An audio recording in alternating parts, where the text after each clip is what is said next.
The Omada hardware controller, OC200 or OC300, provides centralized management of your EAPs, switches, and routers in the Omada network. In this video, we'll show you how to set up the controller via your mobile phone. Step 1. Connect the controller to your local network. For OC300, you can connect the power port to a power socket and connect the Ethernet port to the switch. For OC200, you can connect the PoE in port of the device to a PoE port of a PoE switch. To set up the controller via the Omada cloud, make sure your controller has an internet connection. On default settings, when the controller has internet, the cloud LED will flash slowly. After connecting your mobile phone to the internet, you can set up the controller using the Omada app on your phone. Step 2. Log in with your TP-Link ID.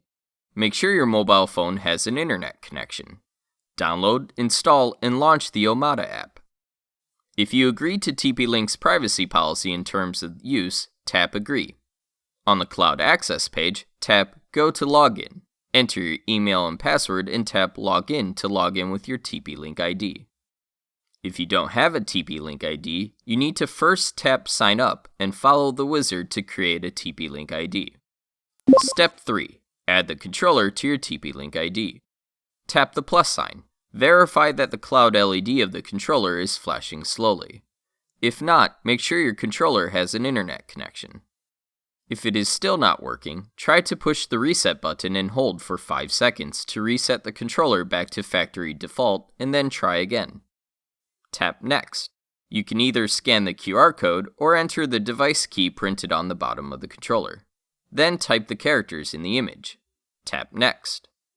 The controller is now successfully added to your TP-Link ID. Tap Done.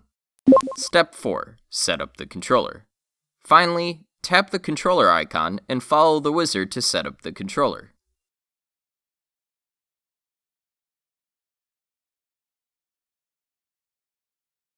Thank you.